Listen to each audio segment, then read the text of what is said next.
सरताजपुर गांव में घूंघट राम नाम का एक बूढ़ा आदमी रहता था। घूंघट राम के परिवार में उसके साथ उसके 2 बेटे कलुआ और बिलुआ रहते थे। कलुआ की उम्र 10 साल है और वो बात करते हुए थोड़ा हकलाता है। बिलुआ की उम्र 11 साल है। कलुआ और बिलुआ को माँ का प्यार नसीब नहीं हुआ था। उनकी माँ उन्हें छोटी उम्र में ही छोड़ भगवान के पास चली गई थी। घूंघट राम ने कलुआ और बिलुआ की परवरिश में कोई कमी नहीं रखी थी। ए कलुआ, बिलुआ, तने किधर तो आओ रे। जी पिताजी, बताइए, कुछ काम है तो अभी कर देता हूँ। हाँ पिताजी बोलिए, ये हकला क्या काम करेगा? मैं हूँ ना, आप मुझे बताइए। देख बिलुआ, कलुआ तेरा छोटा भाई है और तुम दोनों हमेशा मिलकर रहो, मैं यही चाहता हूँ। और इसके हकलाने का मजाक अगर तुम ऐसे ही उड़ाते रहे तो गांव में बाकी सब भी वैसा ही करेंगे, समझे? तुम दोनों भाई हमेशा प्यार से रहो, समझे? माफ कर दीजिए पिताजी, आगे से ऐसा नहीं होगा। बिलुआ अपने आप को कलुआ से बहुत होशियार समझता था, लेकिन कलुआ अपने भाई की सारी बातें मानता था। दोनों बच्चे वहाँ से चले जाते हैं। पता नहीं मेरे बाद इनका क्या होगा, राम ही जाने। 10 साल बाद कलुआ और बिलुआ के पिताजी का देहांत हो चुका था और आज उनके घर, जमीन, जायदाद सबका बंटवारा हो रहा था। घर के आंगन में कुछ लोग इकट्ठा थे। एक चारपाई पर मुखिया जी हुक्का पीते हुए दिखाई दे रहे हैं। देखो कलुआ और बिलुआ, तुम्हारे पिताजी घूंघट राम जी की ख्वाहिश थी कि मेरे बच्चे मिलकर रहें। सारी जमीन और जायदाद दोनों में बराबर बराबर बांट दी गई है। अब बाकी बचा है आंगन में लगा ये आम का पेड़, एक घड़ा, एक चद्दर और वो बंधी एक गाय। इनको तुम दोनों आपसी सहमति से मिलजुल कर इस्तेमाल कर लेना। जी मुखिया जी, धन्यवाद आप सब लोगों का जो यहाँ सबने अपना वक्त दिया। अब चलिए, ज्यादा समय बर्बाद मत करिए। इस बिलुआ को कभी अक्ल नहीं आएगी। बड़ों से बात करने का रत्ती भर लिहाज नहीं है। मुखिया जी, मैं भाई की तरफ से माफी मांगता हूँ। आप लोगों का शुक्रिया। कलुआ, बस तेरी वजह से आ भी गए, वरना इस मुंहफट बिलुआ से भला हमें क्या लेना। चलते हैं, चलो सब लोग भाइयों। हाँ हाँ, चलो चलो। सब लोग वहाँ से चले जाते हैं। अरे ये तो घूंघट राम जी का मेल भाव है, इसलिए आ गए, वरना कौन उस बिलुआ से बेइज्जती करवाने आएगा। लोगों के जाने के बाद देख कलुआ, जो सामान बचा है उसको कैसे इस्तेमाल करना है बता देता हूँ। बाद में कोई लड़ाई नहीं चाहिए, ठीक है?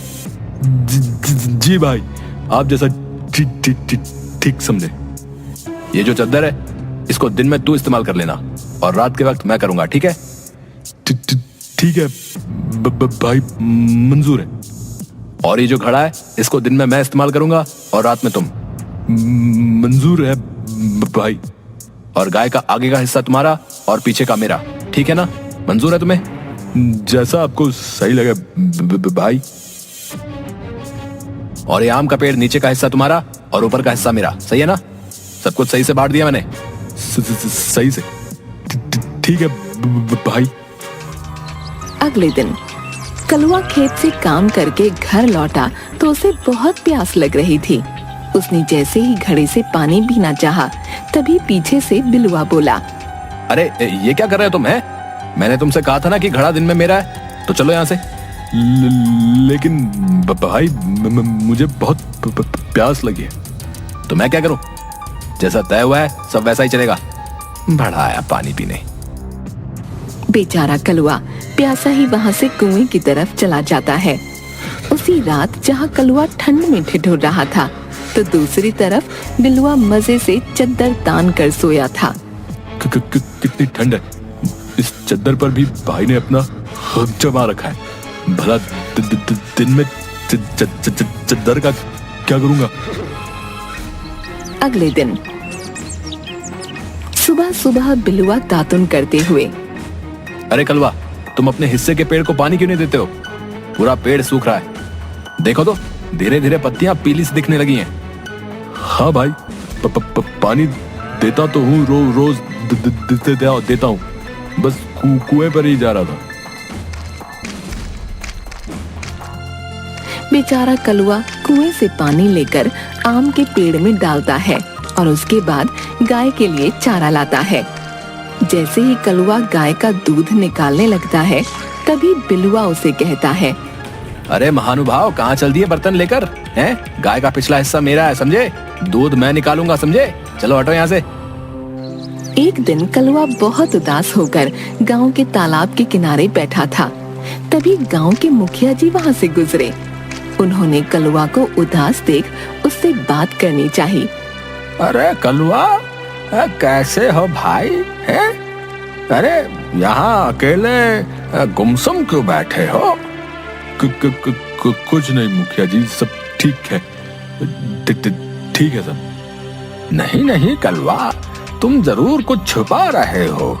तनिक बताओ हमें, क्या परेशानी है? क्या बताऊं मुखिया जी, भाई हर तरफ से मुझे दबा रहा है। न घड़े से पानी पीने देता है, न रात को चद्दर ओढ़ने देता है, और तो और गाय का दूध भी खुद ले लेता है, और गाय की सेवा मैं करता हूँ।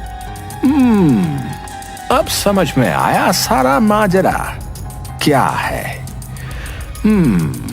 बिलवा तुम्हारे भोलेपन का फायदा उठा रहा है। मेरी बात ध्यान से सुनो और जैसा कहता हूँ ठीक वैसा ही करना। मुखिया जी कलुआ को कुछ समझाते हैं। अगले दिन कलुआ दिन में जैसे ही चद्दर लेता है तो उसे कैंची से काट देता है। अब आएगा मजा भाई, आप आज रात मेरी तरह ठंड में बिताओ। रात के वक्त जब बिलुआ सोने लगा और चद्दर ओढ़ने की कोशिश की, तब उसका पैर चद्दर के आर पार हो गया। अरे ये क्या है? किसने किया ये सब? कलवा, ओ कलवा, इधर आओ जरा। ये चद्दर तुमने फाड़ी है? क्यों किया ऐसा, बताओ? अरे भाई, दिन में चद्दर मेरी थी, जो मन में आए करूंगा। आपको क्या, मैं रोज ठंड में सोता हूँ, आप भी आज से मेरे साथ बिना चद्दर के सोइए। अच्छा ठीक है, कोई नहीं, देख लूंगा तुझे। बहुत बोलने लग गया ना तू। वह गुस्से में तिलमिलाते हुए सारी रात ठंड में ठिठुरता रहा। उसी रात को कलुआ ने घड़े में भी एक छेद कर दिया और चुपचाप अपनी चारपाई पर सो गया। अगले दिन सुबह, कलवा, ये घड़े में छेद कैसे हो गया? अब मैं पानी कहाँ से पीऊंगा? हैं? ये सब भी उस कलवा का किया धरा लगता है। कलुआ दीवार के पीछे से सब देखकर हंस रहा था। अब मजा आया भाई को। अभी तो आगे आगे देखते जाओ कि क्या होता है। उसके बाद बिलुआ झट से बर्तन उठाकर गाय की तरफ जाता है। अभी दूध पीकर ही काम चला लूंगा, इस कलवा को बाद में देखता हूँ। इतना बोलकर बिलुआ गाय के नीचे दूध निकालने के लिए बैठ जाता है। तभी कलुआ वहाँ आ जाता है और गाय को तंग करने लगता है। कलवा, ये क्या कर रहा है? दिखता नहीं क्या है? मैं दूध निकाल रहा हूँ, गाय बिगड़ गई तो? अरे भाई, मैं तो बस गाय के आगे के हिस्से को छू रहा हूँ, जो मना है कर सकता हूँ, तुम्हें इससे क्या? इतने में गाय जोर से लात मारती है और बिलुआ दूर जाकर गिरता है। कलुआ झट से वहाँ से भाग जाता है। अरे मर गया रे, सारी हड्डी पसली तोड़ दी। इस करम जले हकले कलुआ को छोड़ूंगा नहीं। बहुत दर्द हो रहा है। दोपहर होते ही बिलुआ आंगन में लगी चारपाई पर बैठा हुआ। बहुत जोरों की भूख लगी है, क्या करूं? तभी उसकी नजर आम के पेड़ पर गई, जहाँ पर आम लगे हुए थे। ये सही है, आज आम खाकर ही पेट भरता हूँ। ये कहकर लंगड़ाते हुए आम के पेड़ पर जा चढ़ा। उसके ऊपर चढ़ते ही कलुआ कुल्हाड़ी लेकर आम के तने को काटना शुरू कर देता है। अरे पागल हो गया क्या तुम? है पेड़ के तने को क्यों काट रहे हो? मेरे हिस्से का तना है, जो मर्जी करूंगा, तुम्हें क्या है? आम तो मुझे खाने नहीं देते तुम। बिलुआ डर के मारे झट से पेड़ के नीचे आ जाता है। देख कलवा, आज तो तुमने हद ही कर दी है। अब इस बात का फैसला तो मुखिया जी ही करेंगे कि क्या गलत है क्या सही। चलो मुखिया जी के पास। हाँ ठीक है, चलो। दोनों मुखिया जी के यहाँ पहुँचते हैं। अरे कलवा बिलवा, तुम दोनों आज यहाँ, सब कुशल मंगल तो है ना? मुखिया जी, 100 बात की एक बात, ये कलवा अपनी जुबान का पक्का नहीं है। बंटवारे के बाद कुछ चीजें हमने अपनी आपसी सहमति से प्रयोग में लाने की बात की थी। मुखिया जी कलुआ और बिलुआ दोनों की बात अच्छे से सुनकर बोले। देख बिलवा, कलवा का जो हिस्सा है वो उसका जैसे मर्जी प्रयोग कर सकता है, चाहे वो गाय का हो या आम के पेड़ का। ये सब सुनकर बिलुआ को अपनी गलती का एहसास हो गया। मुखिया जी, मुझसे गलती हो गई। मुझे अपने छोटे भाई के साथ ऐसा व्यवहार नहीं करना चाहिए था। देखो बिलवा, तुम दोनों अगर मिलजुल कर रहोगे, आपसी प्रेम भाव बनाकर रखोगे, तो सब तुम लोगों की इज्जत करेंगे। अब से मैं और कलवा दोनों मिलकर रहेंगे। और उस दिन के बाद कलुआ और बिलुआ दोनों मिलकर रहने लगे। दोनों साथ में खेती करते और उसके बाद ट्यूबवेल पर नहाते हुए मस्ती।